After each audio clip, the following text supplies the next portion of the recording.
It cost Commander Robert Peary 20 years of unremitting hardship and misery to reach the North Pole finally in 1909. It would have astounded Peary to learn that by the late 1950s and early 60s, the vast frozen top of the world he pioneered had become a vital highway for world travel and commerce, not just in the skies, but also deep under the ice in the frigid 5 million square mile depths of the Arctic Ocean. Here, great passenger and cargo carrying atomic submarines glided by the dozens back and forth across the pole until a series of mysterious undersea disasters threatened to close the Arctic route forever. The decisive moment came May 3rd at 13:15 hours when the undersea atomic liner Sturgeon, largest of them all, reached 87 degrees 10 minutes north latitude, only a few miles from the North Pole itself.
According to the official reports, the next phase of the life and death drama occurred May 10th in Washington at a hush-hush super-secret meeting of the Arctic Theater War Room. Gentlemen, this is the man we've been waiting for. The skipper of the atom killer sub Tiger Shark, Commander Dan Wendover. This is Justin Murdoch, Secretary of Defense. Mr. Murdoch. Commander? And I know you've heard a lot of Dr. Clifford Kent, Dan. Doctor? Commander. Dr. Kent had a lot to do with the development and design of your boat. Syrian Hunt just flew in from London. The Dr. Hunt, winner of the Nobel Prize for Oceanography? Oh, let's just say I took the bow for a team of very brilliant associates. Sit down. Gentlemen, to begin, let me read you just one line from a detailed staff study prepared for the Joint Chiefs. In our judgment, these Arctic disasters may prove the gravest emergency in all history. Any comments on that statement?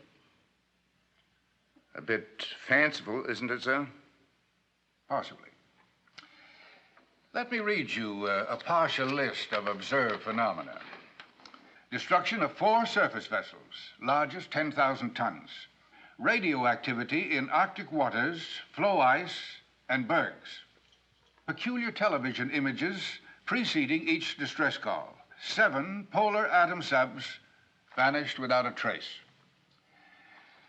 Fanciful, did you say, Sir Ian? And now, Dan, we come to you. You skipper the Tiger Shark, the most advanced, the deadliest killer sub in the fleet. Right now, she's undergoing emergency, around-the-clock modification in the Bremerton Navy Yard.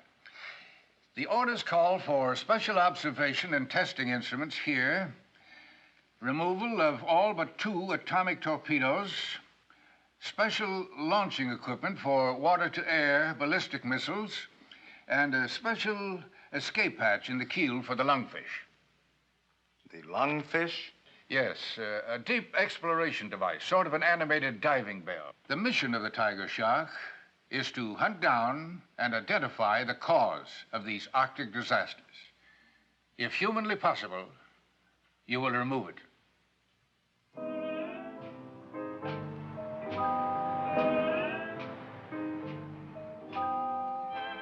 Not that I don't think Lieutenant Commander Holloway is the finest exec in the entire sub-fleet, Julie.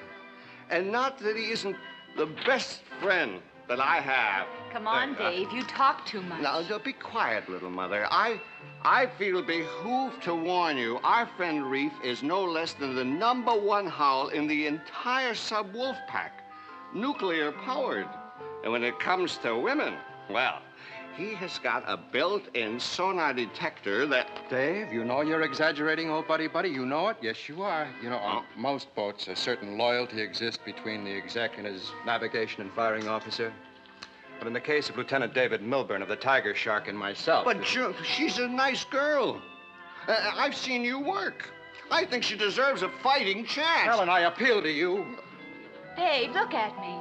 I'm the mother of your 3 children. Will you please take me home to them at once? There you are. Just drop in any time. Don't bother to call. Just drop in. That's my way of life.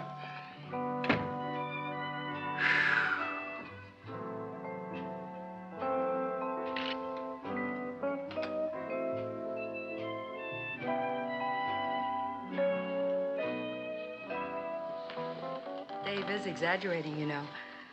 I mean, a man spends 3 months in a deep freeze. It'd take his whole leave just to thaw him out. By that time, he's ready to report back.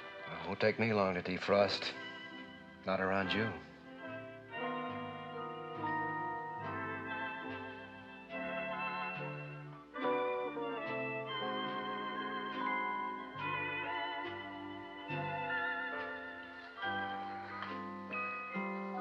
What was I saying about thawing out icebergs?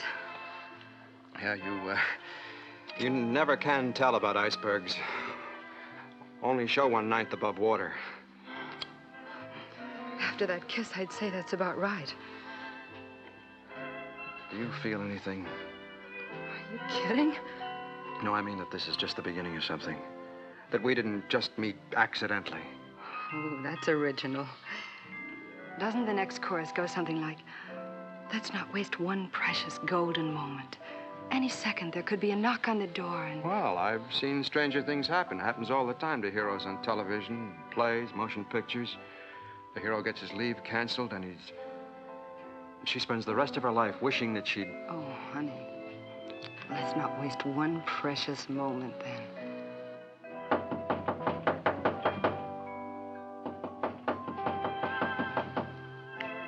What's that pounding? Need I say more?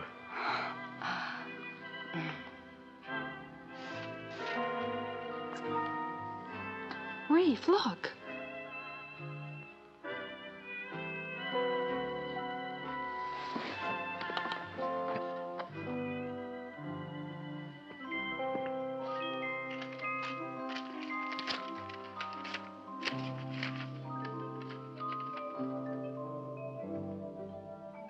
Oh, no. What's wrong? What is it? Oh, no.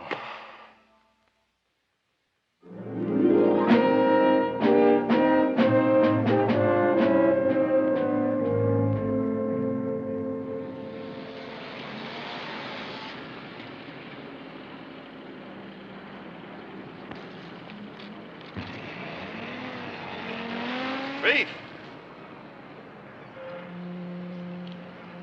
They caught you too, huh? At the worst possible moment. Tomorrow's Janie's birthday. Poor little kid's been looking forward 2 whole months to having her daddy home. Now? That's the worst possible moment? What could be worse than disappointing a little girl? Disappointing a big girl. Julie? Good. Really tough, old buddy.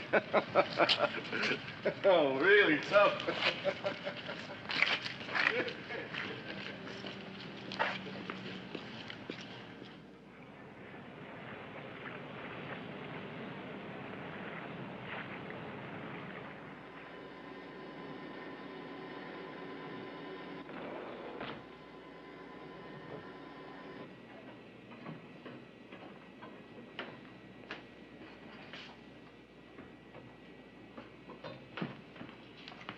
Skipper, I thought you were going to Washington. I did.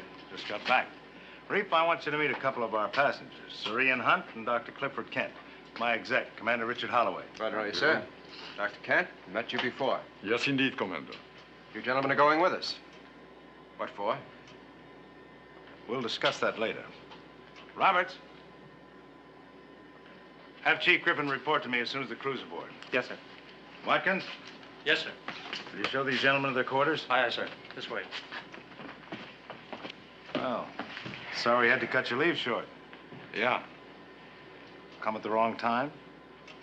Yeah. Will do. Oh, it's you. Yeah. Hey, Griff, what's the scoop about, huh? I mean, hold out in the middle of the night, all leaves canceled, we going to war or what? Now, don't you worry, Chester. When the skipper wants you to know what's going on, he'll tell you, okay? I don't like it. I mean, this is all mighty funny. Yeah, isn't it, though? Suppose you get aboard anyway. I don't like it. What did you say? I like it. I like it. Hey. Well, Skipper, I think I'll stow my gear. Reef, I got some bad news for you. Oh, yeah? You're gonna have to share quarters this trip. Who with? Dr. Neilson. Dr. Neilson? Well, when did that happen? Huh? Oh, it's all right. We're all friends.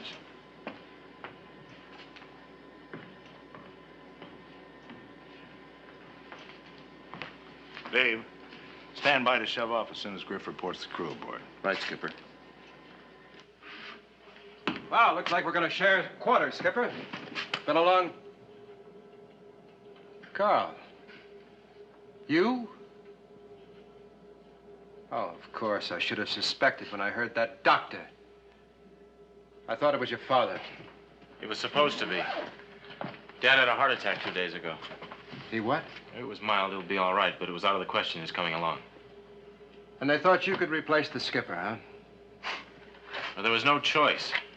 Dad and I developed the lungfish together. Except for him, I'm the only one qualified to dive in it. You could have trained somebody else. Not in 2 days. Look, do you think I wanted to come? If it didn't mean so much to Dad proving his depth explorer, I certainly wouldn't be here. That I can believe.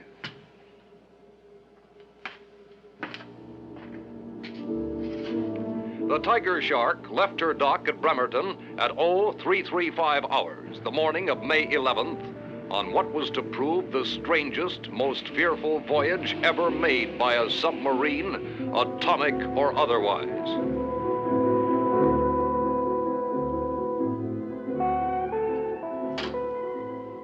Simultaneously with the Shark's departure and with his crew still in the dark concerning their secret, fateful mission, Skipper Wendover made the first notation in the log.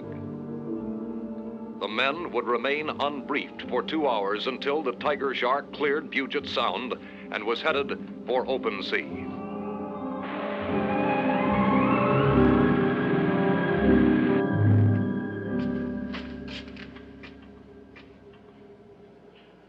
Who the devil belongs to this gear? We do, Chief. Oh, you two guys, huh? And just what do you do around here? Underwater demolition. Seaman First Class Powell, and I'm Corny. Yeah, I know. So you're frogmen. Yeah, we're off tin cans. We've looked the pig boat over from fore to aft, but can't seem to find an empty locker to store our stuff in. An empty locker? In a sub? Are you kidding? This whole deal is making less and less sense to me. What are frogmen doing aboard the Tiger Shark? Following orders, like everyone else in the Navy.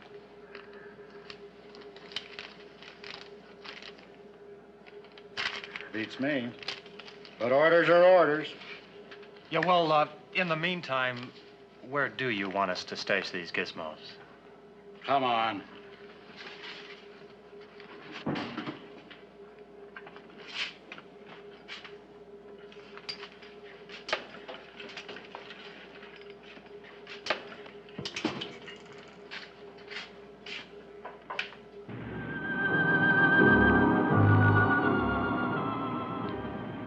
Shortly before dawn, the Tiger Shark, running submerged at better than 30 knots, had left the Sound behind and was headed for open sea.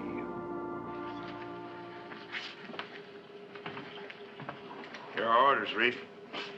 Look them over while I fill in the crew. Now, hear this. This is the captain speaking. I know you're wondering about all the mystery. Well, our job had to be kept absolutely secret. Our mission is to find out what caused the disasters under the Arctic ice. Once we cross the Arctic Circle, any command you hear will be the real thing. Please remember. That's about it. Now, you know as much as I or anybody else does, for that matter. Coincidentally, I assured Washington that this was the best sub crew in the fleet. I know you won't make a liar out of me. Carry on.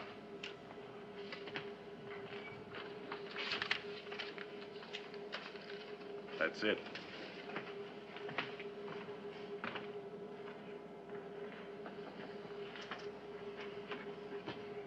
What do you think?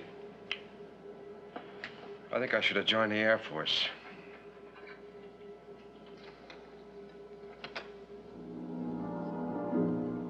A week later, the Tiger Shark was still running due north at cruising speed. So far, the voyage was routine, uneventful. But the nearer they came to the Arctic Circle, the more the tension increased, the more tiny irritations were magnified into bitter fumes, the more the crewmen pondered their possible fate. On the morning of May 20th, the Tiger Shark crossed the Arctic Circle into the critical area.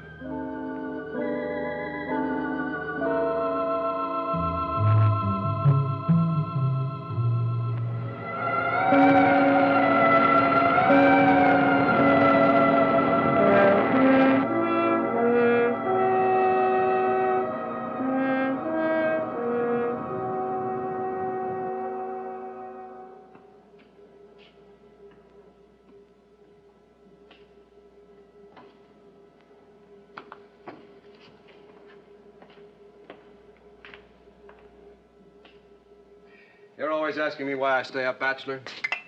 There goes one of the best reasons I can think of. Huh? Yeah. I might have a son like that. I don't get it. What goes with you two? I guess his father, Skipper Neilson, retired before you enrolled at the academy, didn't he? I guess. One of the finest men and officers alive. A real hero in the best sense of the word. World War II. Taught engineering and design at the academy. Fought like a demon for atomic subs. So? So when his only son dropped out of school, began making statements, all sounding like borrowed propaganda. Ban the atomic test, junk the nuclear subs, spend the military budget for peace. Well, it just about broke the old man's heart. Then when the newspapers picked it up, called Carl the honest, sincere son of a warmongering father. Well, Captain Neilson resigned from the Navy. Oh, he still keeps his hand in with projects like the Lungfish. But it broke him all the same. Have you talked to Carl? Try to get his side. His side? He's all front with no back. How can he have a side?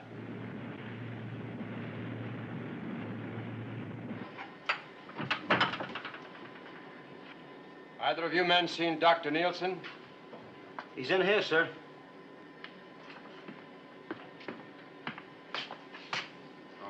Tuttle, Powell, would you men mind leaving us alone for a few minutes? Sure, Mr. Holloway. Dr. Neilson.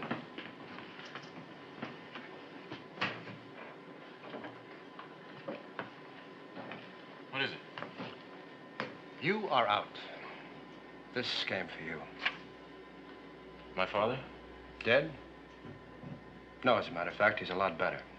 Just got out of the hospital.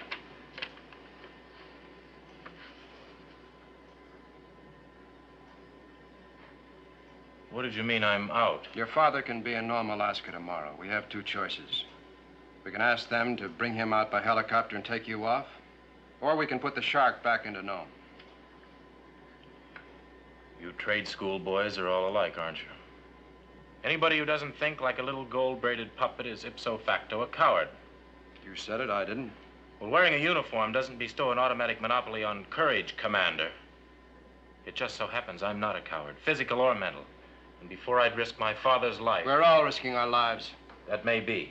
But Dad stays where he is, and I'm staying here. Oh, you are a mixed-up oddball, aren't you? Well, perhaps. But the idea of willingly going to school to spend my life at a Paleozoic pastime that should have disappeared with the thunder lizards, I'm referring to war. That strikes me as the worst cowardice of all. Being spiritually yellow. You mean nothing's worth fighting for? Peace. The dignity of man, destiny of human spirit. Now, you show me a man who says you win these fighting wars, and I'll show you an idiot. Carl, you talk like so many young men I've known. You talk well. Literately, intelligently, even brilliantly sometimes. But you're all talk. What do you do about your ideas? Your ideals? You mentioned my uniform. These are my work clothes. They represent what I'm willing to do. How hard I'm willing to work for what I believe in. I doubt your willingness for anything, except talk about what you're against. That talk darn near killed your father.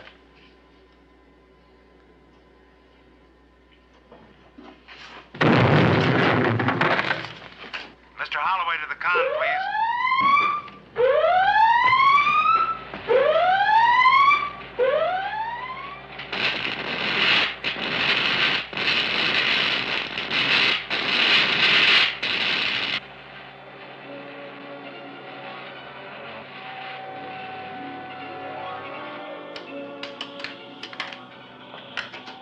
The instruments have all gone crazy. And take a look at the screen. Incredible. Absolutely incredible.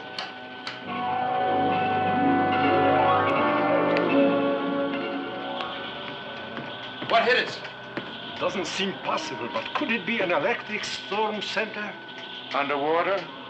High-intensity arcs will burn, submerge, and millions of volts discharge in random directions. Is there any way out of this? Seems all around. What about down? I don't know. Take her down. Maximum angle, maximum depth. Yes. Take her down. Maximum angle, maximum depth.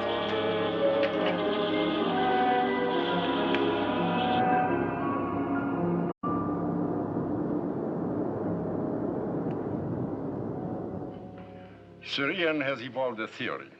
At first, I wasn't about to buy it. But we have eliminated one by one every other logical explanation. It is rather fantastic. But here is a chart of the Arctic region. On it, I've plotted every instant of these peculiar phenomena, the sinkings, electrical storms, our own experiences. Now, here is where we encountered the electrical storm. The sturgeon was lost about here. The others, here, here, and here. Do you see it? See what? The pattern. The pattern. Each incident occurred almost precisely 1,000 statute miles from the pole. A line drawn through the points of occurrence makes almost a complete circle around the pole. Which adds up to what, Syrian? I cannot accept the idea that these phenomena were either random or natural. I believe they were motivated by some sort of intelligence. Do you mean that somebody is... I didn't mean to imply a human intelligence. Well, what on earth kind of intelligence is it, Syrian? Oh, perhaps it's not an intelligence on Earth. Perhaps it's an intelligence from beyond the Earth. What can we do about it, sir? I've been thinking about that. As you see, these occurrences were on this line, almost a perfect circle around the pole. However, there may be a significant break in that ring here in the area of the Queen Victoria Sea near Franz Joseph Land, north of Murmansk in Finland. Supposing your theorizing is correct, then this could be the next danger point. Yes, yes. But supposing we anticipated a little, supposing the tiger shark was lurking there, waiting. You could be right. We'll chart our course right straight across the pole to bring us here, the Queen Victoria Sea. So swiftly, implacably, the tiger shark moved across the top of the world toward her rendezvous with what?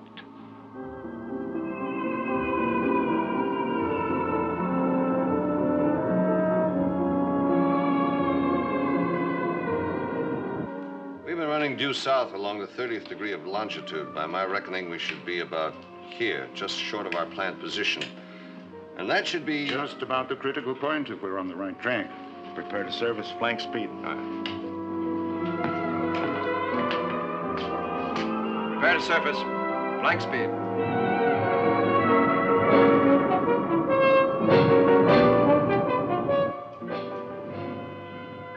Mr. Milburn, quick, look at this.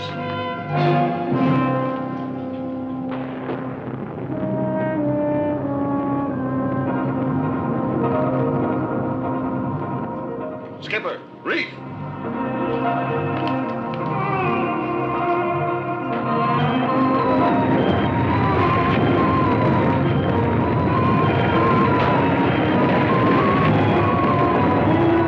Those chunks of ice are coming right at us. Dive! Dive! Dive! Dive!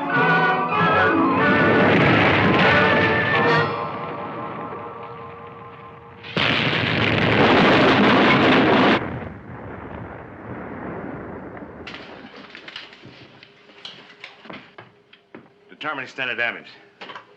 After torpedo room, report.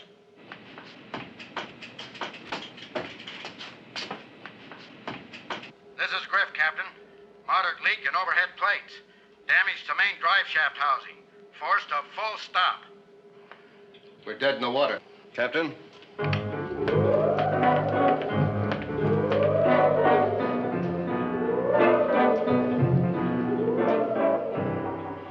Whatever it is, it certainly can travel.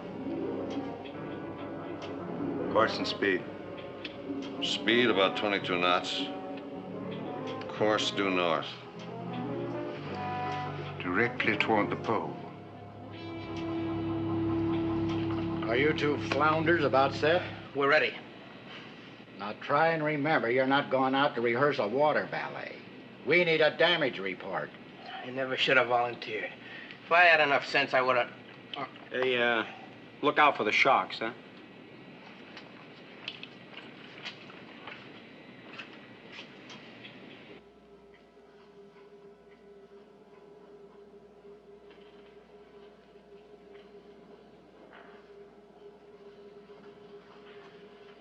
A pure oval shape with this cyclops-like eye or turret on top.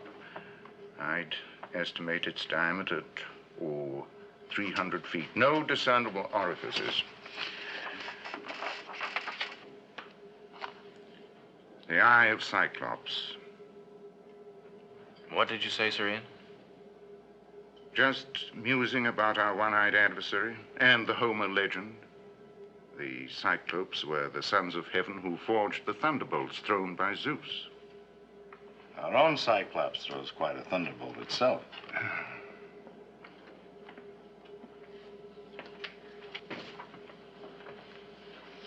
I knew there was something familiar. Take a look. This picture was taken by an amateur astronomer over New Mexico. I have had it since I served on the Air Force Evaluation Board for UFO reports. Unidentified flying objects. Then this is a flying saucer. That was the popular designation, yes. Weren't all the sightings in the sky, not underwater? This would explain why there were never any reports of landings. It's quite possible that whoever or whatever inhabits this craft is not a land creature at all, but some form of marine life. That would make our little green men actually little green fish. Undersea flying saucers. Excuse me, Skipper. Yeah, Grif? All internal repairs completed. And frogmen report exterior damage minor. Then we can get underway, huh? Right, sir. Dave, you plotted the course of Cyclops? Then that's our course. Where he goes, we go until we get him. Or perhaps until he gets us. So the tiger shark began relentlessly stalking her space enemy. Up to the pole, back to the Arctic Circle, again and again. A week, a fortnight, a month.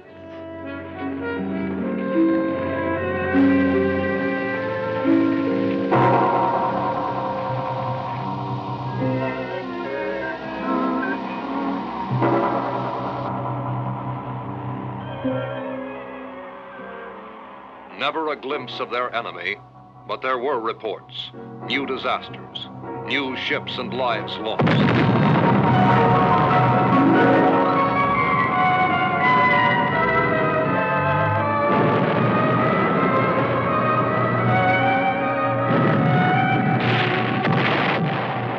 Invariably, the tiger shark made for the scene, only to arrive after Cyclops had left. For all its desperation, the pursuit seemed fruitless. And then on July 3rd, Dr. Kent and Sir Ian held an urgent discussion with Reef and the skipper. Why does Cyclops invariably return to the pole between attacks? Never two in succession. Always away and back, away and back. We've asked ourselves that over and over 1,000 times. But answers are what we need, not more questions. We think now we have them. We took for granted his source of energy was nuclear.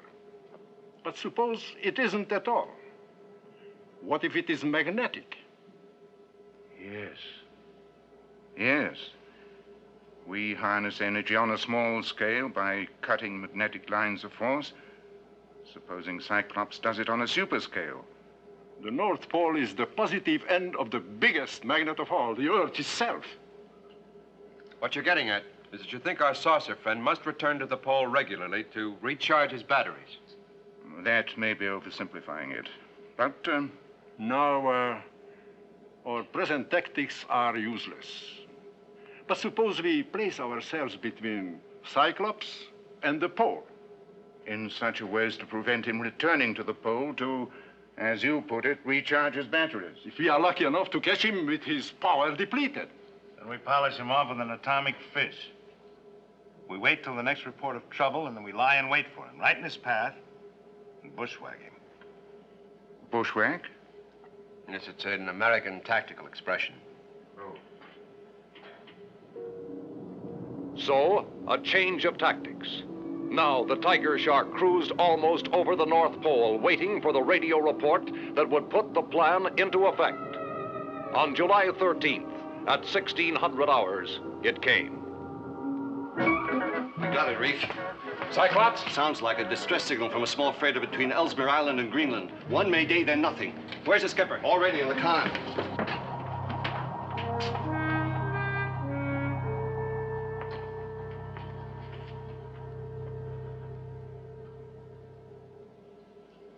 We're here. Right? This is where Cyclops knocked off the freighter. This is the way he has to head for home, the pole. Here we are, right in his path. Sonar and TV scan the bottom. Find a good place to hide and lie in wait for him. Maybe a cave or a valley. Break for silent running. As soon as we're on the bottom, secure everything that hums or buzzes. I want absolute silence. Very well. Break for silent running.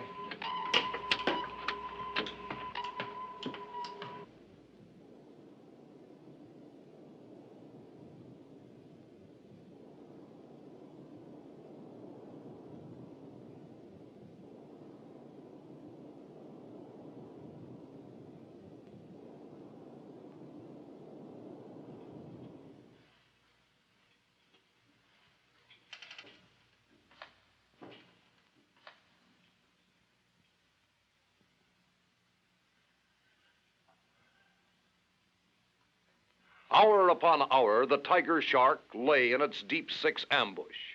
The Arctic depths were as still and silent as an uninhabited world. And then, at 0600 hours.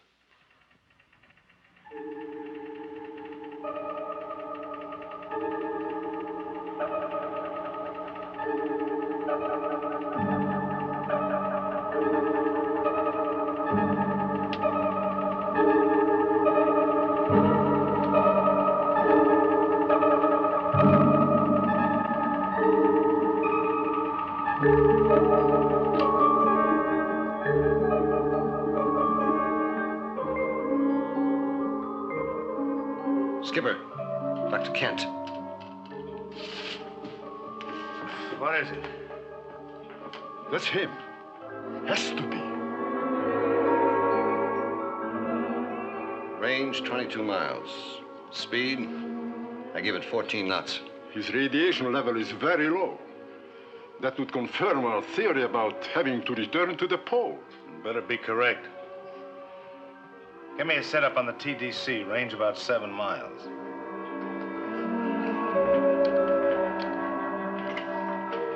Reef, arm atomic warheads. Load tubes 1 and 2. Report to the con. Sounds like we mean business. Yeah. Grif, you arm number 2. I'll handle number 1.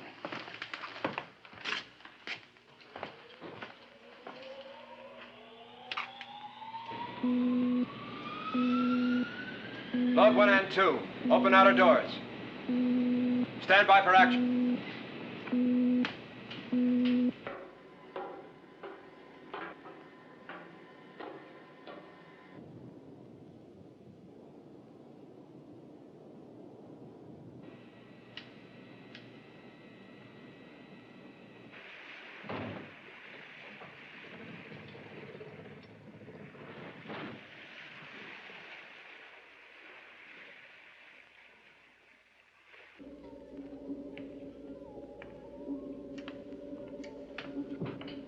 Range now 15 miles.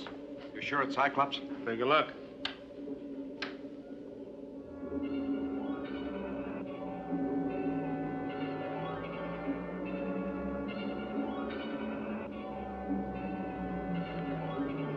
Range 14.5 miles. Grif to skipper. Tubes 1 and 2 loaded. Outer doors open, ready to fire.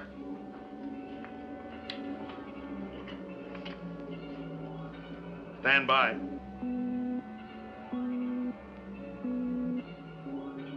Range 8 miles.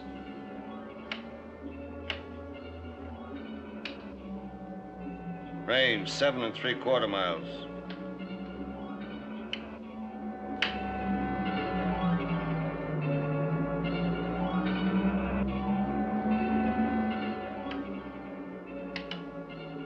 Zero, minus 10. 9, 8,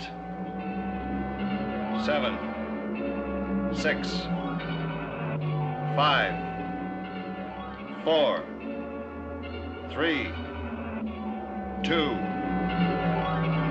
1. Target 0. Fire 1.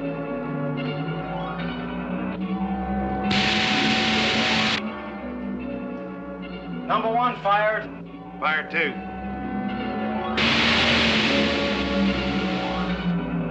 Number 2 fired.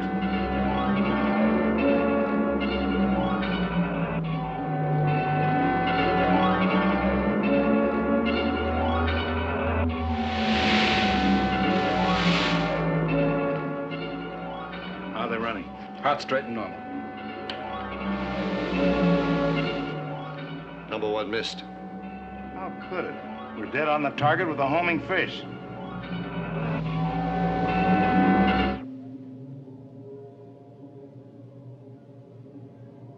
What's that? A massive jelly-like stuff came out of the thing and caught our torpedo. It must function like a degaussing field. We never get a torpedo through that. Maybe not a torpedo. Blow all main ballast tanks. Reactor room stand by. As soon as we're off the bottom, I want all ahead flank. What course, Skipper? Right at our one-eyed friend.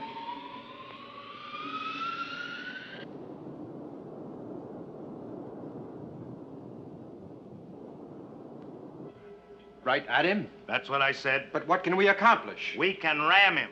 You've weighed the consequences, Captain. The lives involved. Doctor, I've weighed the destruction that the Cyclops has done already and what he'll do in the future unless we stop him right now.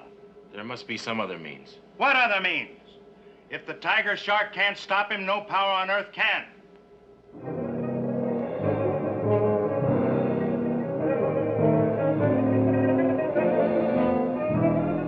Now brace yourselves. Sound the collision alarm.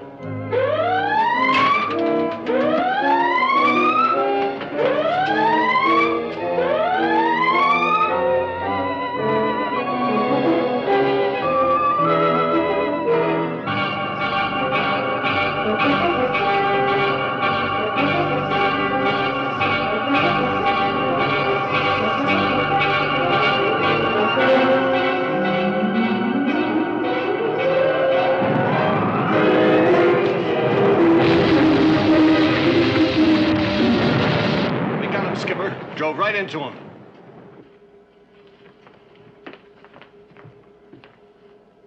Look at that. Speared him like a fish.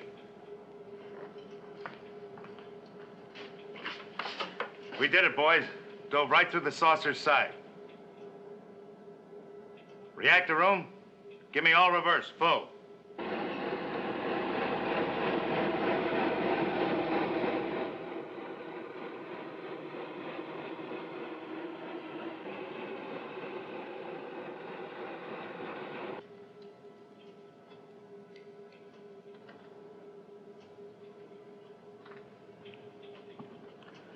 We're stuck tight. Skipper, take a look at this depth gauge. 180 fathoms? We can't be sinking that fast. It's our screw, Skipper.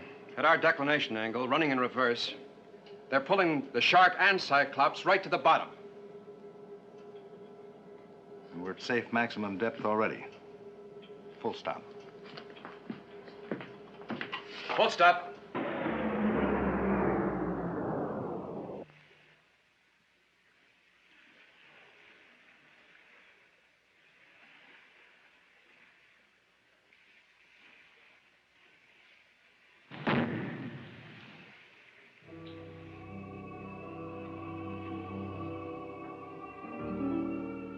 Hours later, the two Titanic craft were still locked together in an apparent death grip.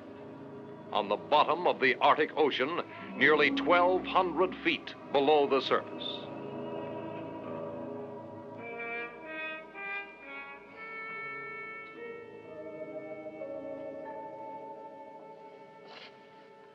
Well, anybody got any ideas?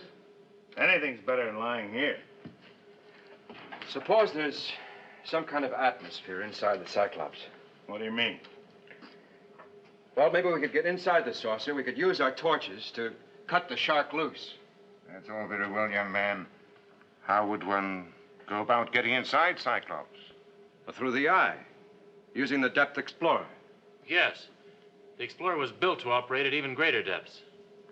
Yeah, but suppose there isn't any atmosphere inside the saucer. Well, then the idea's no good, but we're no worse off than we are now. You gotta let us try, Skipper. Us? Reef and I could take the Explorer down, clamp it onto the eye. No. You can't, but I can. I can deliver you to the eye. Then you... A little out of your line, isn't it? Why don't you stay aboard and make a speech? Maybe you could get them to ban flying saucers. Listen, Holloway. However our ideas disagree, I've said before, I'm not a coward. And it happens you have no choice. Either I take you down there in the lungfish or you don't get them. I'd sooner swim. That's enough, both of you. Very well, sir. No use making the odds any longer than they are. So happens that Dr. Neilson's right. Get the Explorer in the airlock and prepare for launching. You better take Carney and Powell with you. Frogmen? That's right. Their underwater experience might make them invaluable. You'll need sidearms. Sidearms? The saucer's dead. You hope. You better get ready.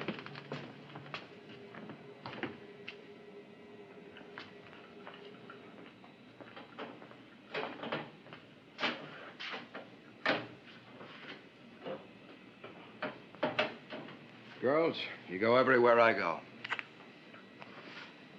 All right, Carl, there's still time. Want to show me how? Get in.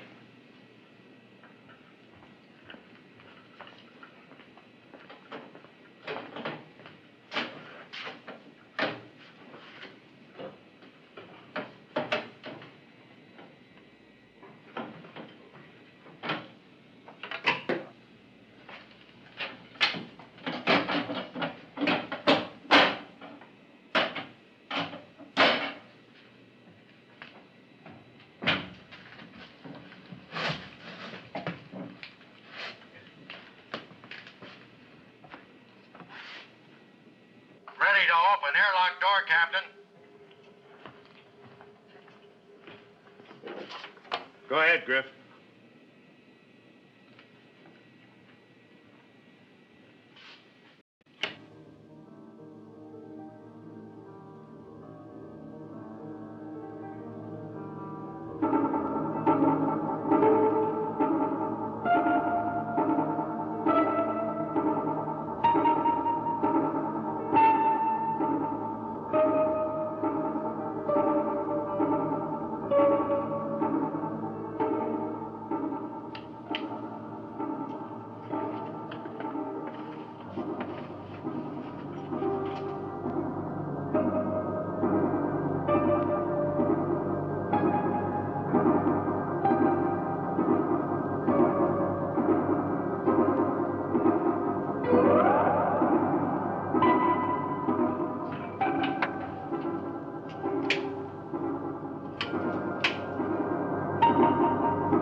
What now?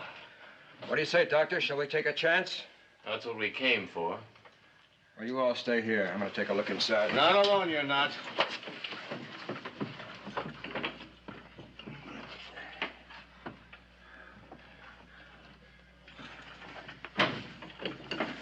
Better breathe your oxygen just in case.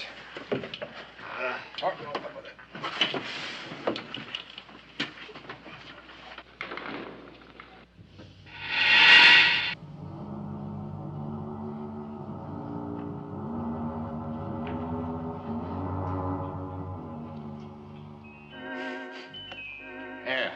Pure air. Under pressure. That's relieving. Well, we won't need these tanks. Good luck, man. All right. Let's go.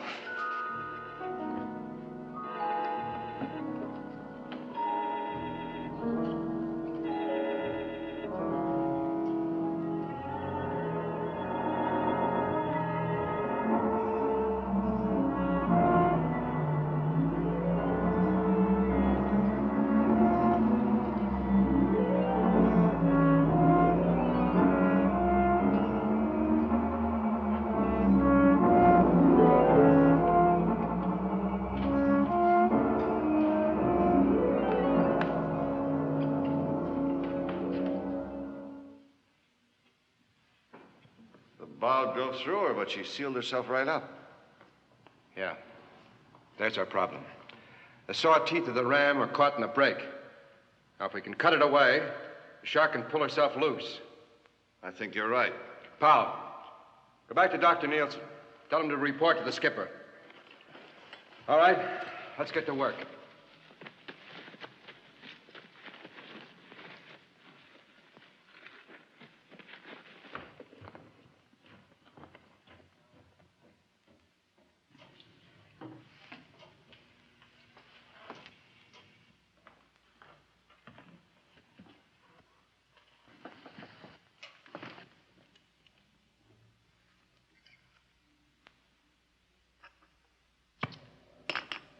We read you, Doctor. Go ahead.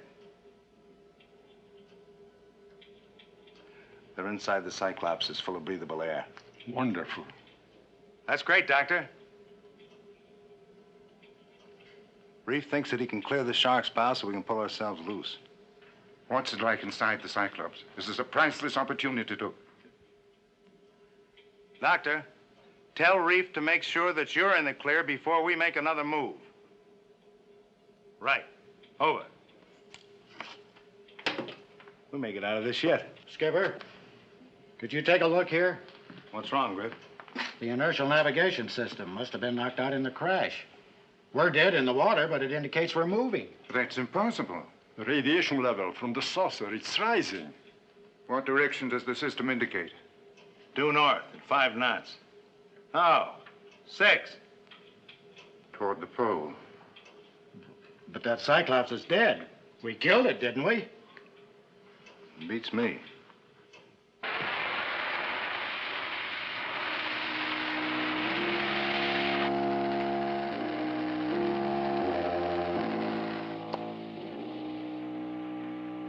Dave.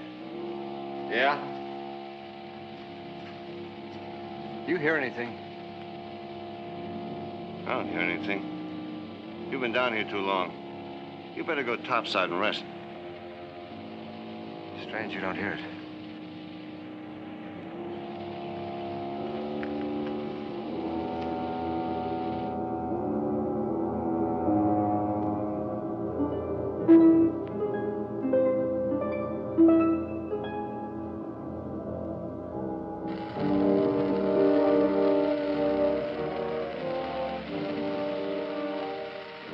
Reef? Huh? You know something? I think it's getting lighter in here. Yeah. Yeah, it is. If I didn't know better, I'd swear we were moving. Now, let's get back to work, and maybe we will be soon.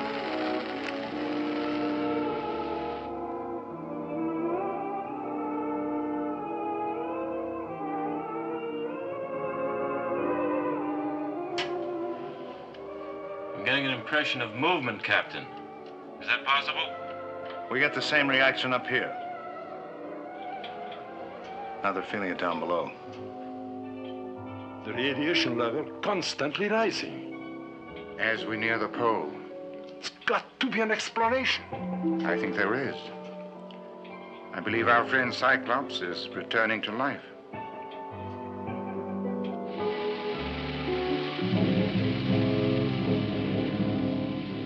Commander Holloway, listen.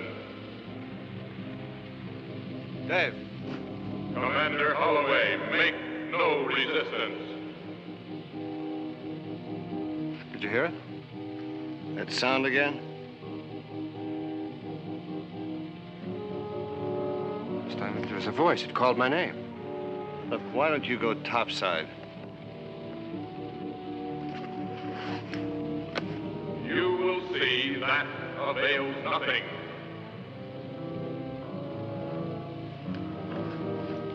Where do you think the sound was coming from? Down there somewhere.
Remove your weapons, Commander, and come here alone.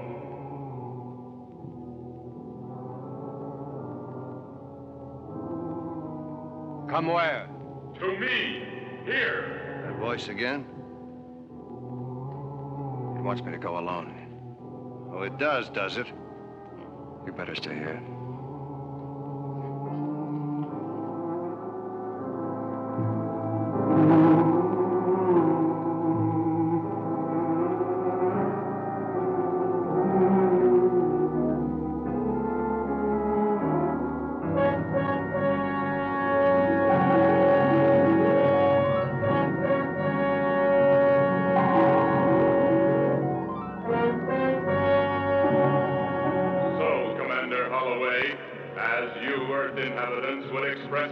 We meet face to face. That's a face? Point of view is everything. To us, your form of life is ugly, as we appear to you. Tell me something. Why is it that I can hear you and the others can't? You do not hear me. Our individual brain frequencies are now attuned, and we exchange wave thoughts. You mean extrasensory perception? Whatever your Earth term may be, the principle is ancient and very simple. It is not necessary for you to speak. Your thought response will suffice. My mission is to study various solar systems and planets. Select the most suitable for colonization. For horrors like yourself? Of course. It may interest you to know I have visited hundreds of other worlds, and of all of them, your Earth seems most suitable.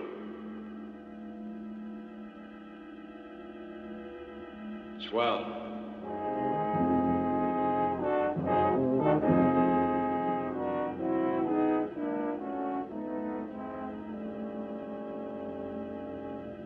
Your friend was to remain where he was. He did. I am afraid not. Dave, what's going on in here, lad? What? Stand away from him, Commander. Watch your back. So this is your headquarters. Well, you've sunk your last ship, you...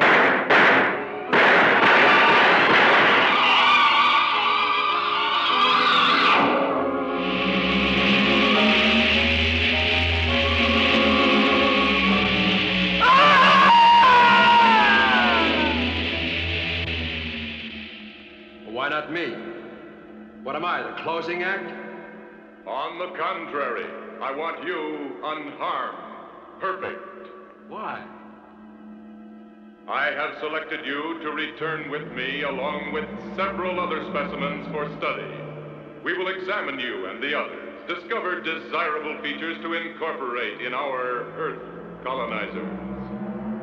Then you just build them in, huh?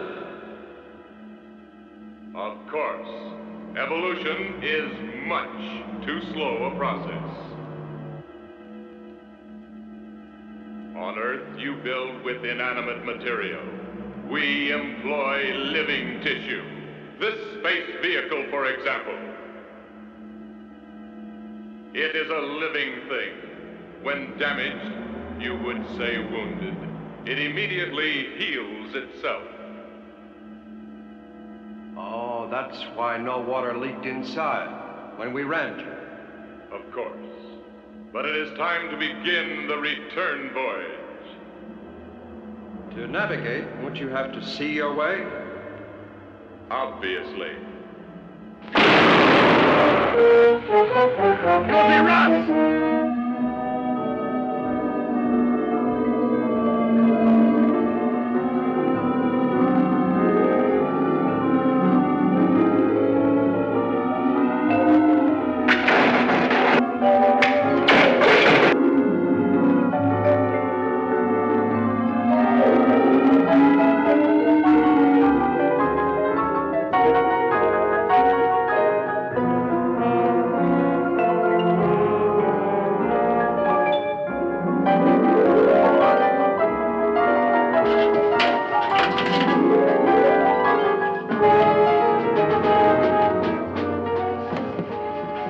shark, right now. What about Dave and the others? Fortunes of war.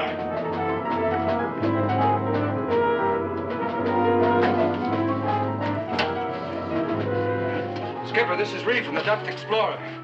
Pull loose. Right, Reef. Reactor room, get me all back. Emergency.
What about this?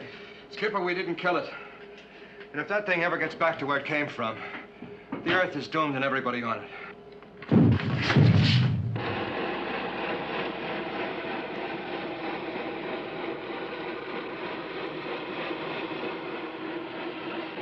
We've pulled loose, Captain. We're free.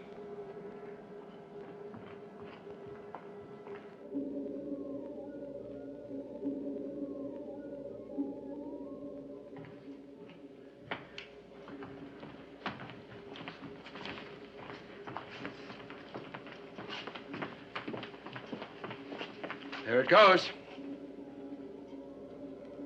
Headed straight for the pole. 50 knots. Nothing we can do. Excuse me, Captain. There may be one last desperate chance. What's that? It's possible I could adapt one of the torpedo guidance systems to the ICBM, so it would home on the saucer when he rises from the pole. What about the time? Cyclops will have to linger at the pole to recharge its power banks. That's worth a chance. Reef, take over as navigator and see if you can find us an air hole in the ice. Let's go. Very well. Adapt a complicated guidance system to a huge ballistic rocket. Convert it to a water-to-air interceptor missile. It was foolish. It was insane. It was fantastic. But it was their only hope. And the Earth's only hope. Ready? As ready as we can be. I'll report to the skipper.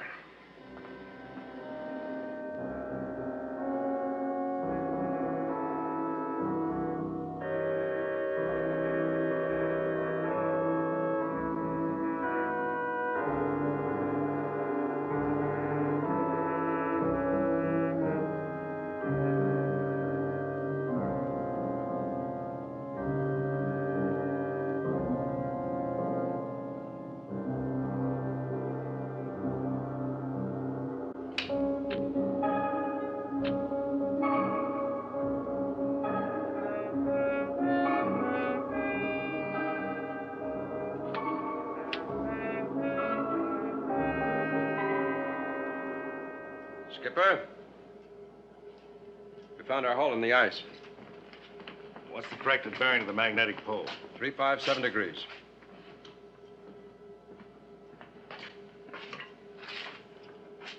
Prepare the ICBM for firing.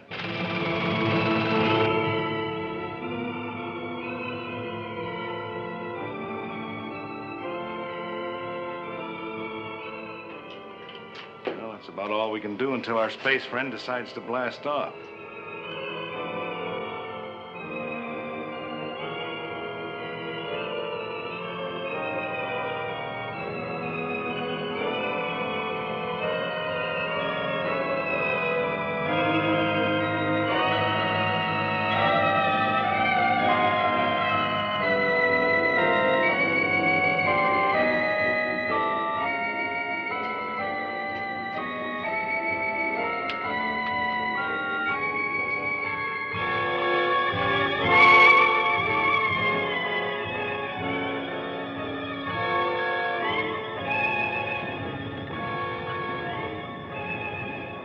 Skipper, I think it's...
Attention, all hands. We got him.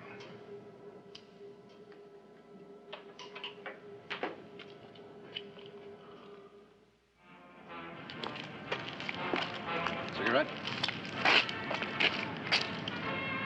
Oh, they're so remote, the stars. Cold, beautiful. Now I wonder. Yeah? Which is the one? The one we have to worry about.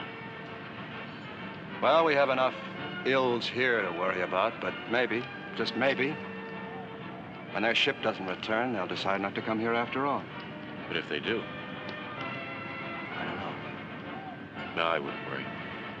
Not when we have boats like the Tiger Shark, men like you, Skipper, Dave, Surrey and Kent, and my father. And his egghead son will give him a rough reception, won't we? You know, I think I lost my little black book on that lousy thing.